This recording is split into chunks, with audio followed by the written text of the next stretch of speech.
Oh, didn't see you standing there. Alright guys, it's been a while, but we're gonna go ahead and take a drive in the 440. So let's see how this goes.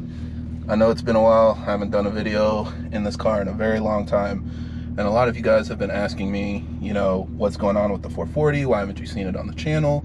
When are you gonna get an update and things like that? So in this video, we're gonna talk about the current state of the 440, you know, what mods I've done to it, what has gone wrong with it, what I plan on doing to it, you know, that whole story, because it's been like 6 months since I've probably made a video on this car, and I know I owe you guys an update. So we're gonna go ahead and go for a drive, and hopefully you find this video useful.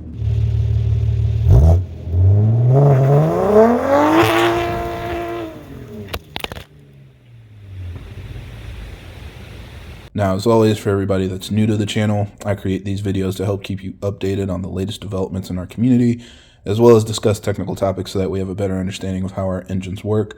So if you're interested in more videos like that, be sure to subscribe, because there will be a lot more coming out in the future. All right, so let's talk about the 440, and I'll do a quick recap for everybody that's new to the channel. This car has a DOCRace EFR 8374 turbo kit. It also has port injection controlled by a motive reflex, and I have an RK Autowerks intake manifold with the injectors. I also have a Fuel-It stage 3 low pressure fuel pump in the fuel tank, and then I have a 550i clutch upgrade, along with, you know, everything else that you guys are able to see from the outside. You know, it's lowered with wheels, tint, things like that. It's also tuned on MHD by OdinTuned with a custom flex fuel tune. And yeah, overall the car makes around 600 to 650 horsepower, and I'm very, very happy with it, which is kind of a part of the reason why you guys haven't seen it on the channel very much. You know, I've talked about it a little bit, but I guess maybe it was a little bit of a hint and not direct enough for you guys. But I've really just been driving the car. I've just been enjoying it. I don't feel like I have to do anything to it because I have the 340i. And I told you guys when I got it, you know, one of my goals with it was to make it kind of an R&D car, so I could start from scratch, try out a bunch of different parts, test different things. And that's why the 340 has been the main car on the channel.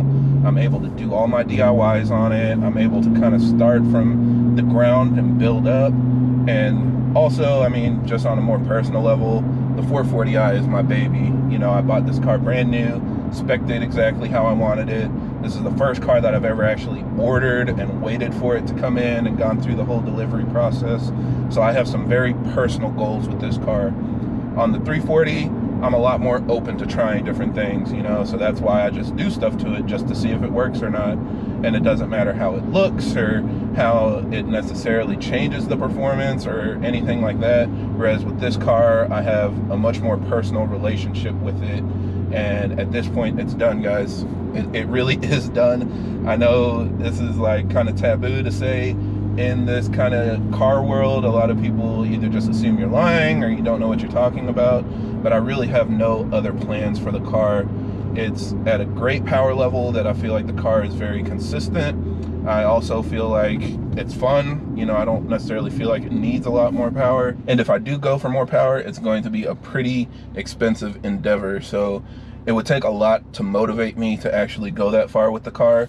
But at 600 to 650, you know, I've said it multiple times, I feel like the B58 is very happy. That's kind of the sweet spot. I think just specifically on this car, there were only a couple things I was worried about. One was the intake manifold, not so much from a performance standpoint, but I know people that have cracked manifolds making less power than me. So I didn't think it was a huge risk, but getting the RK Autowerks manifold did give me that, you know, peace of mind. So now I'm not as worried about going on long distance trips and things like that. And I think the only other thing that I might have a concern about is the 550i clutch. And a lot of you guys have asked me about that as well. Have I upgraded it? Has it started slipping? Maybe you upgraded to a 550i clutch on your car and it started slipping again. So, you know, you're wondering what's going wrong. So again, just to confirm, I'm still on the 550i clutch. I've had it for, I guess, about 17,000 miles now. Some of that was stock turbo. Some of that was big turbo at a lower horsepower level. but I've been in this power range for almost 2 years now, and it's still been holding fine. I attribute most of my success to upgrading the clutch very early. I upgraded the clutch while I was still on a stage 1 tune, just because I knew eventually I was going to want more power. And I highly recommend that to any of you guys with a manual transmission car. If you plan on pushing your stock turbo or going with a big turbo setup, just upgrade the clutch early. Don't wait for it to start slipping, and that's going to give you a much better chance of success if you go with the 550i clutch. Now, with that in mind, of course, I'm still going to be building the 340 because I don't mind, you know, tearing into that car as much. I'm taking it to the track, beating on it with all kinds of different mods, and just trying different things on the car to create more DIYs. So you guys will be seeing more stuff on the 340. From the 440, I wouldn't expect a whole lot. You know, it, again, would take a lot to motivate me to change what's done to this car at this point. For example, a lot of you guys asked, why didn't I do the Kelford Cams on this car? And it's because I'm not shooting for more horsepower. I don't want to overwhelm my clutch. I don't want to put anything else at risk. Also, a big limitation for us in the manual transmission world is there are no manual trans upgrades. So where automatic cars have like the HP 70s or like a pure upgrade or an ATS upgrade, we don't have an upgrade for the manual transmissions, and it's not serviceable. So everybody that I know that has blown a manual trans, their only option is to replace with another manual and hope for the best. So yeah, again, I'm just trying to avoid those issues. I like where this car is, I like how it looks, I like how it drives, and I really enjoy it. So, you know, for reasons like that, I'm not putting extra mods on this car to shoot for more power just because, you know, it would make good content. I'm gonna do it on the 340, you know, that was kind of my goal. And as I continue to build that car, eventually it might get faster than this car. Again, it doesn't bother me. I like where this car is, how it looks, and how it works. And that's the most important thing for me. Now, as far as stuff that I've had to replace or like things that have gone wrong, has been very minimal. I did have an O2 sensor go bad, which I'm starting to think, like, for top mount kits, it is going to be a more common failure. I've seen people have O2 sensors fail with stock turbo and bottom mount upgraded turbos. So I just feel like having a top mount maybe makes it more susceptible to having an issue, especially because all the heat is on top and the O2 sensors are mounted closer to the turbo on this turbo kit. So that is something I've had to replace twice now, is my O2 sensor. But luckily it just throws a code, you know, it says like short circuit or whatever because the wiring is burning out, and I replace it and I'm good to go. I have also replaced my tires. I kind of miss my old ones, and I'm playing around with the idea of swapping to different ones, but that's not really a problem. That's just regular service. When you wear something down, you go ahead and replace it with new. And then I did have a pretty bad exhaust rattle. My muffler delete has an exhaust hanger that broke, and I don't know if you guys ever heard it in my videos, but sometimes the car would like squeal. It didn't really rattle. You know, I tell people that I fixed an exhaust rattle, but the most annoying part of it is it would squeal like a banshee, and it was really annoying, really embarrassing, because it would only happen after I did some pulls. So if I was messing with somebody on the highway, you know, get some runs in, when I get off the highway and I start driving away, the car would just sound completely ridiculous. So, you know, luckily I was able to find and fix that, and it was basically like two metal pieces just rubbing together like grasshopper legs, and it was just screaming anywhere I went. So thankfully I figured that out too, and no more weird noises are coming from the car. Now, as far as plans, again, I do just plan on driving this as much as possible. I just drove it this year. You know, I've been really just enjoying it. Now that the weather's cooling down, I'm not going to be able to enjoy it as much. And again, I've talked about that in other videos. I don't have a winter set of tires for this car or anything. I basically just have it set up to drive the way I want it to drive when I want to drive it, and that's a performance setup in good weather where I can get good grip and things like that. So I'm not too worried about it. Again, I'll be driving the 340 all winter, so that'll give me a little bit of an outlet, you know, if I want to feel some extra power and have fun. And this car will mostly be sitting in the winter. I might play around with upgrading the clutch. That's the only other thing that I've been entertaining, you know, depending on deals, maybe on Black Friday or something like that. I've been looking at going with potentially a Motiv twin disc. That seems like the most streetable option that won't completely sacrifice all the creature comforts I've gotten used to with the 550i clutch. But I'm not really rushing into it, you know. I'm just gonna kind of play that by ear. Like I said, I may try some different tires to see if I can find a set that heat up a little faster.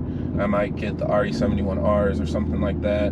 But you know, these tires are fine. I think after upgrading the manifold, I started making a little bit more power than before. Even though it's making the same boost and everything, it's on the same fuel, it's spinning the tires like crazy. So again, I also need to give you guys an update on the manifold.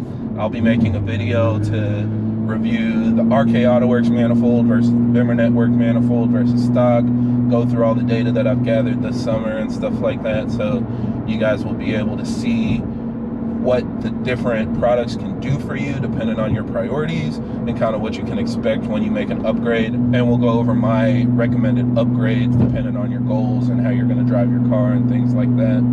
So yeah, I mean, overall, this has just been a really great build experience. I'm super happy with the B58 and with this car. It's been really reliable. I'm not trying to hide anything. I've been hearing, oh, his engine blew up, or, you know, he's doing some crazy wide body kit or something. He's going to do a big reveal. No, the car's just been here. You guys have seen it in the background of the videos. I just haven't really been doing anything to it because I like how it is. And like I said, it's basically done. So that's pretty much how things are going to go in the future. Like I said, anticipate more videos with the 340. I might potentially get another car, you know, so we can make some different videos as well. But the 440 stuff, besides maybe like some races and things like that, I'm not expecting to do a lot of different DIYs and changes to the car. Maybe more like vlogs and stuff that make more sense. But yeah, again, thank you guys all for the support so far. You know, it's been hugely appreciated. I wouldn't be here at this point without you guys, so I really do thank you for watching all my videos.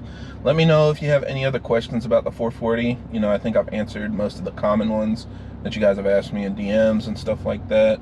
But if I missed something, you know, feel free to leave a comment and I will get back to you. And yeah, look out for a lot more 340 videos. I've got more parts getting ready to go on the car. We've got to start getting ready for next season because it's quick but not quick enough.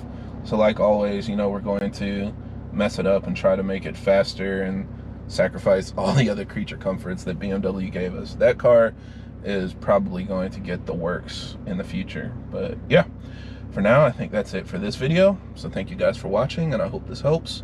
And if you have any other questions or comments, leave them down below. So in this video, we're going to talk about the current state of the 440. For your safe driving. Starting normal recording.